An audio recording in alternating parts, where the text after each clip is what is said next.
Sana ko dito sinaswipe, di ba? Di ba? Oo, gusto ko makapagod na kami na ito napagod, kahit pa magbibigay ng pera, di ba? Kahit sa ganun, di ba? Mga punyeta, mga lalaki na yan. Kami na yung pagod kagaganon, kami pa magbabayad. Di ba? Buti na lang dito sa London, di ba? Oo, kami yung ginaganon. Apektado po kayo? Mukhang gumaganon din po kayo ng baklas eh. Mukhang may experience siya, no? Naku, sir, ha? Mukhang natira na kayo. Bagay, gwapo pa man. Hindi, totoo yun. Hindi, ito naman kasi, di ba? Alam naman natin pag mga balita na yan, mga tulad namin, napagbigay yung mga ilang kami. Buti mo, mga magulang ng mga boyfriend namin, ginag-grocery na, yung mga di ba? Diyos ko, kahit luloko, bibilhan namin ng motor. Pagtingin mo, iba yung sakay sa motor, gago, di ba? Ay nako, ganun talaga ang buhay ng mga bakla. Pero importante kita pa, nagmamahal naman kami ng totoo. Kaya ako ngayon, ako bibigyan ng chance na talaga magmamigrate. Parang feeling ko dito na ako sa London.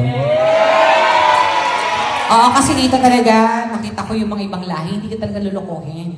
Sa Pilipinas kasi, di ba, bayad kami ng bayad, punyetang liliit ang ari, ang mahal-mahal, di ba? Oo, ganyan, 500. Pag lumaki konti, 1,000, 2,000, 5,000, 10,000. Oo, pag hindi ka nagbayad, saksak ka doon, gano'n. Oo, totoo, tapos may mga amoy pa. Di tulad dito, Diyos ko, walang bayad kahit anong laki, di ba? At saka ang sarap, di ba? Pag dito ka gumanon, iba ang dating. Pag sa Pilipinas kasi, di ba? Ang punyeta niya, babayad. Pag subo mo, ang baho, may amoy. Tapos yung tiyan, ang laki. Tapos pag tingin mo sa mukha, yung ilong pango. Eh dito, di ba? Ang sarap, di ba? Pag ano, tapos ang ilong, abs. Di ba? Tapos pag ganun mo, pag tinignan mo sa mata, gray, gano'n. Green, gano'n. Sa Pilipinas, pag tingin mo sa mata, pula, adik, mga hayop na yun. Di ba? Sino malilibugan sa gano'n? Dito talaga, Diyos ko dito talaga. Kaya masarap talaga. Dito ultimo yung mga ano nila, mga construction worker, yung mga trabaho sa diba? Diyos ko. Sa atin, yung mga construction worker, kailangan mong isemento na din, eh, no? Nakakainis, diba? Parang, ayun o, ang gwapo niyo, oh, tingnan mo. Ayun siya, oh. Hi! Oh, ate, girl, boyfriend mo na yung asawa. Wala? May nangyayari lang sa inyo. Kaya pala ang laki na ng bibig mo, ha? O hindi, sa ganyan na sa mga kababaihan, walang masama. Normal po yung pag ganyan, ha? Huwag na kayong umarte-arte. O, minsan kasi usually mga babae lang na mga arte. Oo, kung may asawa ko, boyfriend, gawin mo na lahat. Para hindi ka hiwalayan, hindi na maghanap ng iba. Kaya kayo hiwalayan, naghanap ng iba. Kasi hindi yun nabibigay ng tama yung gusto nila. Ibang mga lalaki, di ba? Bago kayo banatan, papasubol ng ganyan, nakatapat sa bibig nyo. Nilalayo nyo pa, parang, subo mo. Ayun. Makaarte nyo, di ba? Sabi ng laki, sige na, kunti lang. Sige na, ulo lang. O, di ba? Iniiwan tuloy kayo. Sa bakla pa yan.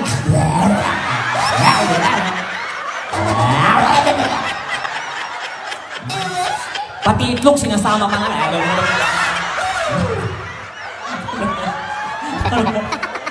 Normal lang naman kasi yun, kung asawa mo na o boyfriend, gawin mo na lang. Sabi nga nila, umasta kang puta sa iyong asawa. Oo, totoo yun. Kaya ang kapitbahay namin, grabe, ang daming anak, 12. Tapos kahit mahirap sila, ang sesaya ng buhay nila. Kasi nakikita ko yung babae, sobrang bongga talaga. At saka narinig ko, alam ko pag nagbabanatan sila. Oo, kasi pag umul pa lang, iba, ingay kasi yung babae, pag tinitira, di ba? Kapit-bahay namin, Woo! Shit, padong! Naman! Ang sarap mo, gano'n? Tapos pati problema ng pamilya nasasabi. Shit! Wala na tayong bigas! Walang baon yung mga bata!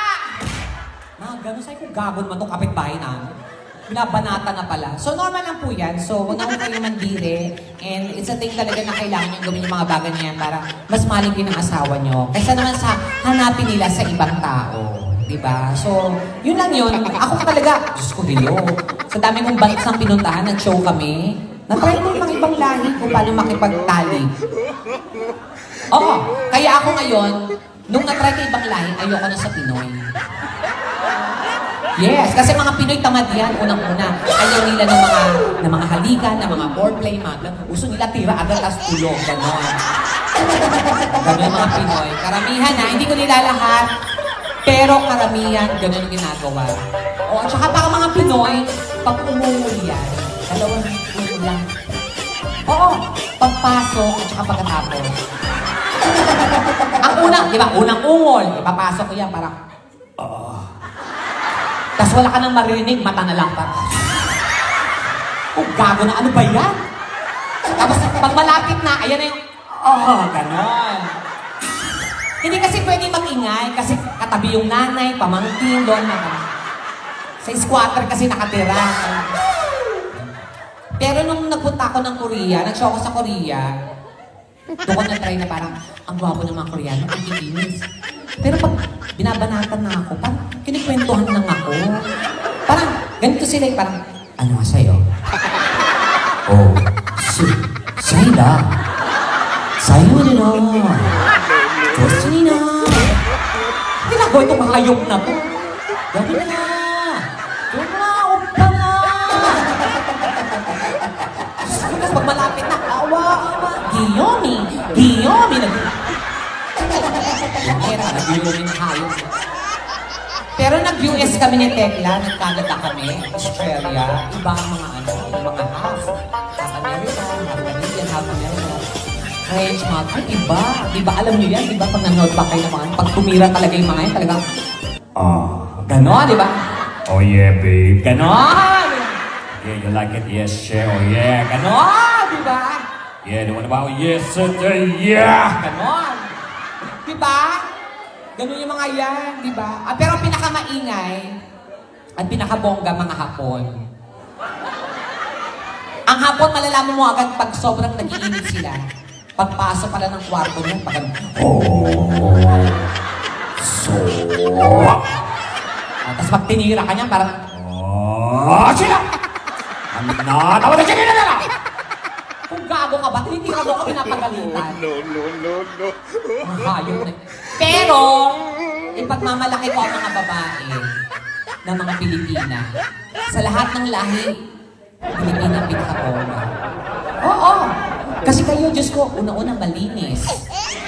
Mapagmahal, masipag. At saka pag umungol kayo, iba. Kahit anong lahi itapat sa inyo, kaya nyo. Oo, di ba? Sabi ni ate, oo, tama. Malibog to si ate. Di ba, ang Pilipina kasi pag umungol, iba talagang, oo. Ayan, sila ate. Ganun kayo, di ba? Oo.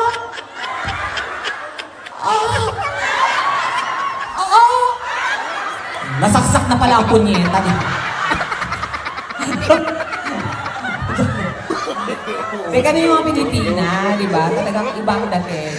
Kaya ako talaga sobra talaga akong proud sa mga Pilipina. Tsaka naman nakita nyo dito, halos audience natin kung mga babae. Kasi talagang napagmahal talaga mga babae. Kaya palapakan yung mga sarili nyo, sobrang. Maraming salamat sa inyo.